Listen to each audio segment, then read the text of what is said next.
Hello everybody. So it's been a month, almost a month that the typhoon passed here in Negros, or in my hometown also. And maybe you noticed I'm in Tita Nining's house, the sister of Nanay, and our mission is to help her fix her house that was blown by the typhoon. Maybe you have watched from Kuya Kaz video, and he also had a story about Tita Nining's house, and he showed there what to fix or what was broken, or how about like the damage of the house. So we are here with Tatay, and now he is inspecting the damage or what to fix. So somehow they already removed the upper part, or the second floor here that was damaged 100%, and they covered there with the used, or they just recycled some materials to cover the wall there. And now Tatay is inspecting if they can still reuse the wood. Tatay is estimating the materials that we will use. Now we're here inside. So as you can see, they just cover the walls with the used materials like the plywood, and it's so thin, I guess, because you can see the light coming out from the outside. The roof also has some holes, as you can see. Woohoo, so bright. So first, Tita Nining said she wants to fix the kitchen area and the CR or toilet, because as you can see, look, the roof there is broken. Everywhere has holes in it. But Tatay recommended to fix the wall first. So maybe we will buy some hardy flex or thick plywoods to cover this, and some roof also, metal sheets. So our plan is to buy this kind of wood to support the metal sheets like that on the roof, and also plywoods and some metal sheets to add on the roof. So that's all for now. We will just go back here if we already asked the permission of Tita Nining. So we will talk about our plans, and if she's okay with that, we will buy right away the materials that we need, and we can start fixing. Hi guys, so we are with Tatay in the tricycle. So Nanay Nining already approved the proposal of Tatay. We are now here in the lumber shop, and we're gonna buy or get later 6 pieces of wood. So it costs 700 pila tay? 720 pesos for 6. Yes.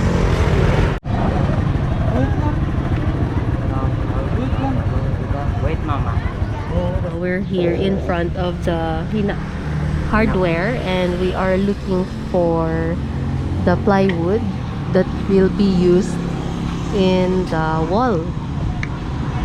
Most of the stores are closed because it's Sunday, so we are checking the open stores for now. Yes. Tatay is there inside checking if there's an available hardy flex.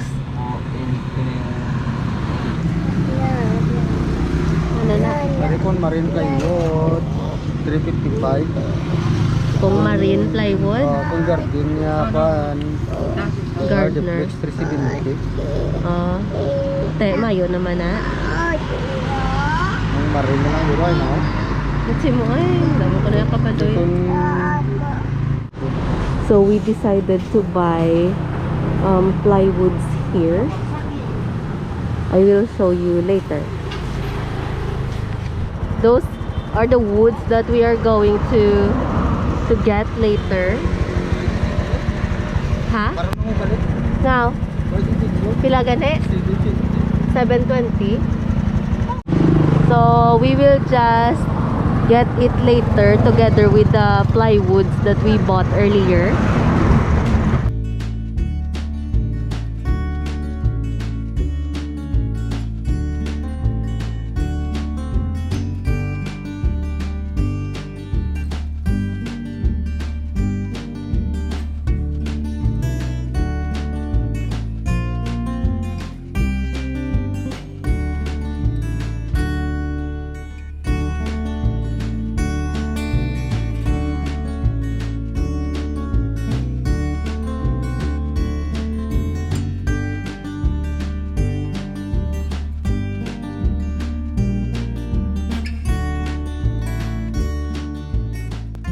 We're back here at Nanay Ning's house. We are just going to drop off these materials that we bought, and they already hired two guys to work.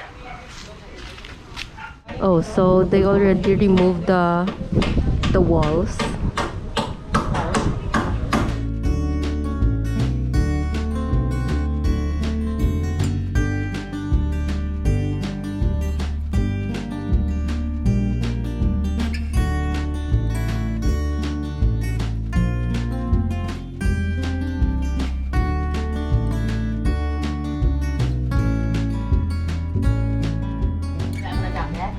We will go back again to Tita Nining's house to check the improvements of the house. Ina, where are you going? Let's go. We're here now. So let's check their work. Wow. Wow. It's covered now. And this is how it looks like from the inside. Charan. So maybe they will cover it with plain metal plain sheets there on the space. We are now in their garden and they are cleaning the dried leaves. Udang nila.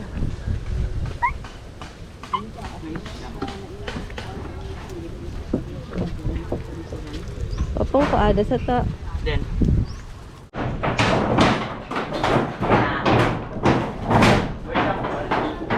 I'm having trauma with this sound.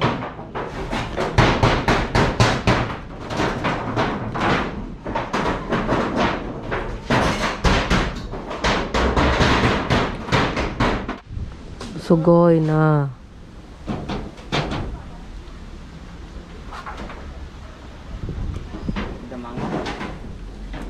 Dun dun dun dun dun dun dun. now reporting in the house of Nanay Nining.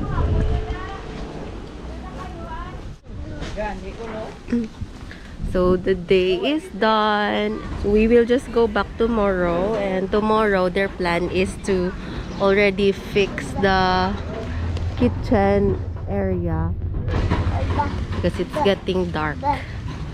See you again tomorrow. Hello people, so it's another day again here in Tita Nining's house, and now they are already fixing the kitchen and toilet area. When we arrived here earlier, they already removed the roof, and now they are trying to check if which wood can still be used, and we gonna buy maybe later additional wood for the ceiling. So there, as you can see, there's no more metal sheets, and now they are trying to remove the wood that's supporting the roof.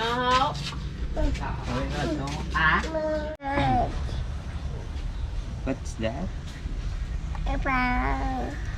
Japan. Give to mama. Hello, Coco. Scramble for merienda. No, you cannot.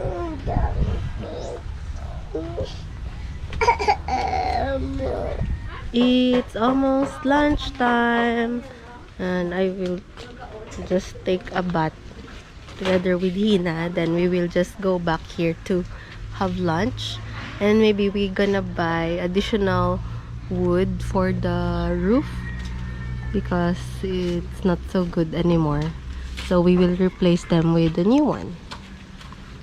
See you. So Tatay bought again another batch of wood.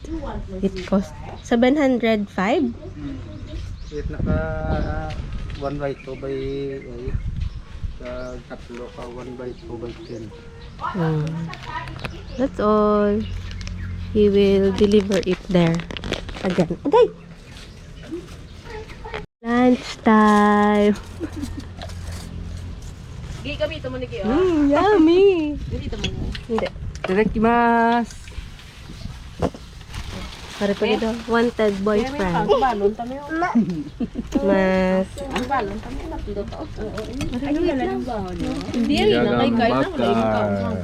Moy. High school ako no.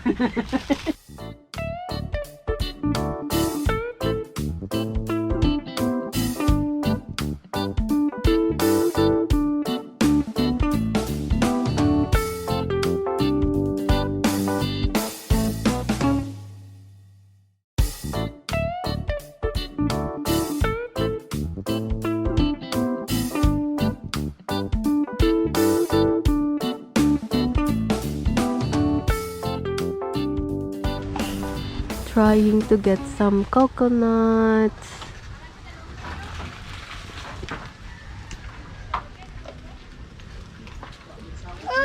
Bugs! Tawawaw, tadi mo panaog, wala na. Sakit? Akit? Damo pala. They added another 2 more metal sheets and some nails.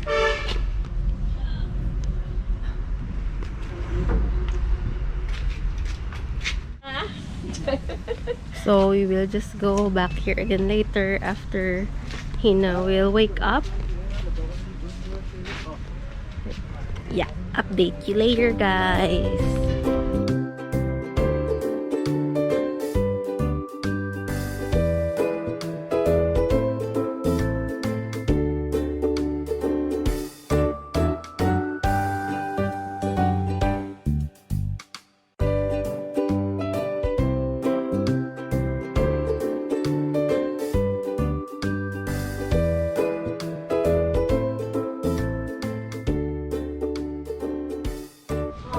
Charan! Oh my gosh. Just went back here and they already have a roof. Charan! So Tatay also went up there and he is just finalizing the roof. Hina-chan! So these mango trees will be used as a firewood. So I don't know who will get it there. And maybe this one also for firewood. And maybe scrap.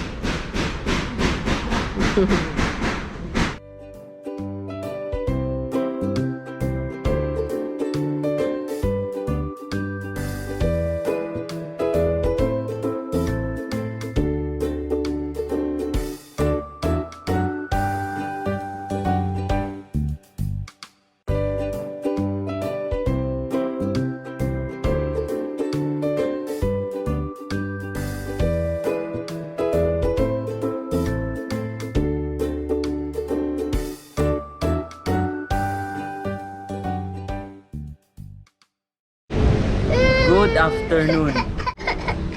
Nanay Nining's house is finally fixed. Thank you so much everyone for the support. It's been a day since the house of Tita Nining was fixed, and they fixed already the mess here around the house. So I will show you.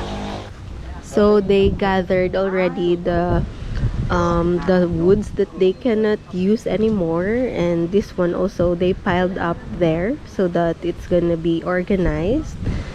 And also this one, maybe someone will get it and use as a firewood. So now let's check the inside of the house. Yeah. Let's go. Lulame.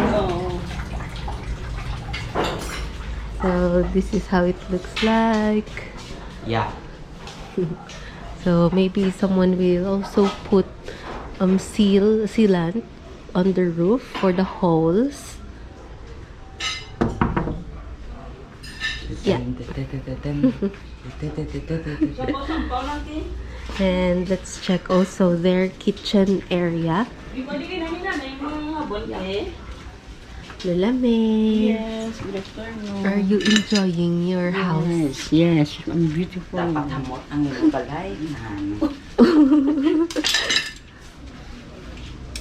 Yay, it's getting better. So they just returned some of the roofs, and the other ones were still new.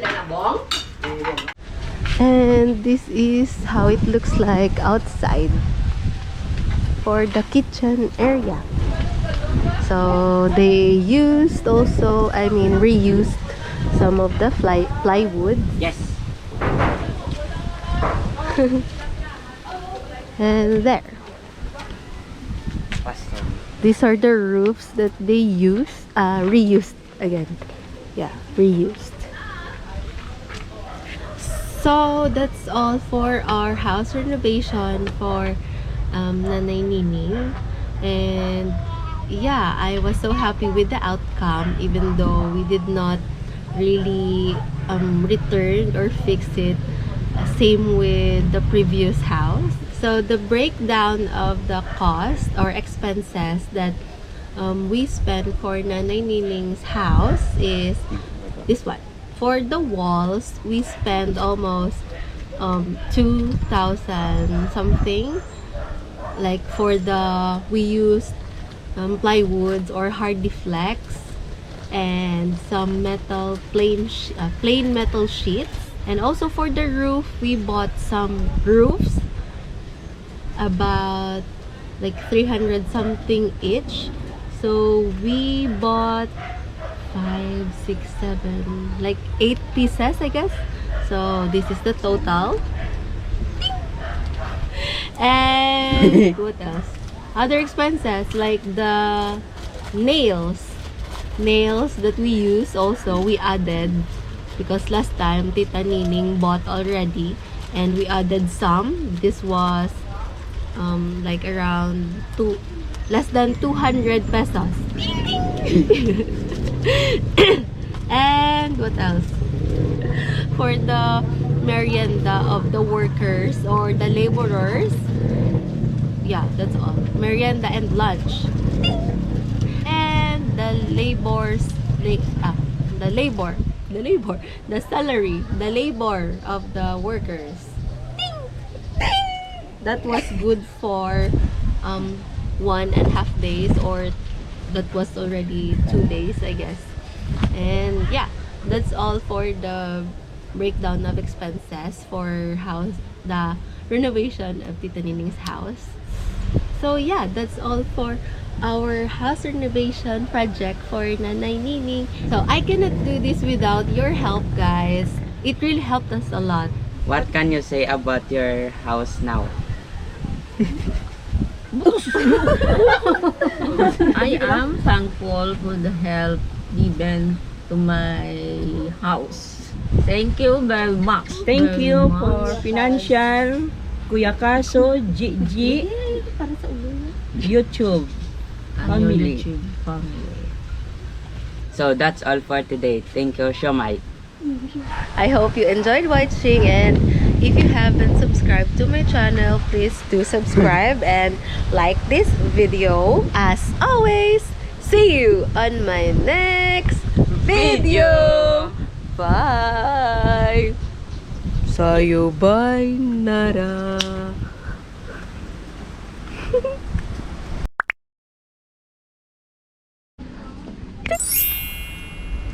Kitchen area before and after.